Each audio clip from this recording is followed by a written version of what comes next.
पावसाळा सुरू झाल्यावर मुंबईतल्या गणेश मंडळांना गणेशोत्सवाच्या तयारीचे वेध लागतात। गणेश गल्लीच्या मंडळानं आज श्री गणरायाच्या मूर्तीचं पाद्यपूजन केलं। यावेळी मंडळाचे पदाधिकारी, कार्यकर्ते आणि भाविक मोठ्या संख्येनं उपस्थित होते।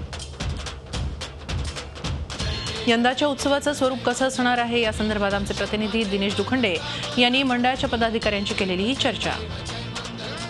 मुंबईचा राजा अशी ख्याती असलेल्या लालबाग सार्वजनिक उत्सव समितीचं उत्सवाचं यंदा 89वं वर्ष आहे। या उत्सवाच्या निमित्ताने सध्या श्री गणरायाच्या पाद्यपूजनाचा सोहळा सुरू होतो आहे।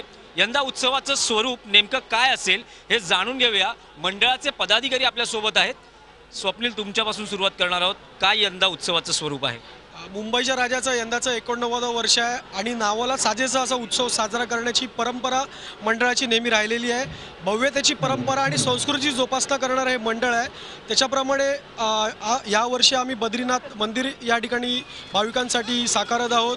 अलकनंदा नदीच्या काठी बसलेलं असं सुंदर असं विष्णूचं मंदिर आहे आणि उत्सवाला साजेल अशी परंपरा आम्ही या ठिकाणी जपणार आहोत। मंडळाचे अध्यक्ष आहेत, तुम्ही सांगाल की मंडळाला जशी उत्सवाची जोड आहे तशी सामाजिक उपक्रमांची जोड आहे, तर त्याबद्दल? उपक्रमांमध्ये जवळजवळ 4 ते 5 उपक्रम आपण घेतो। चष्मा शिबिर, मोफत नेत्रबिंदू कॅटरॅक्ट ऑपरेशन केली जातात, शैक्षणिक उपक्रम आहेत, तरी नवीन चालू करणार टेक्निकल कोर्सेस चालू करतात विभागातील लोकांसाठी आणि मेडिकल म्हणून औषधोपचार चालू करणार आहोत। हे नवीन उपक्रम चालू करायचं चालू आहे। सुरक्षेच्या दृष्टीने काय काय उपाययोजना असणार? सुरक्षेच्या दृष्टीने इथे जवळजवळ 1000 स्वयंसेवक तैनात असतात। मंडळाचे पदाधिकारी असतात, रात्रंदिवस कामं करत।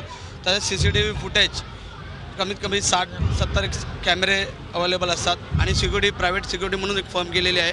त्यांचे गार्ड दिवसाला 15 ते 20 ते सिक्युरिटी 3 ड्युटीमध्ये कामं करत असतात। व्हिडिओ जर्नलिस्ट मंगेश भिसेसह दिनेश दुखंडे, झी मीडिया, मुंबई।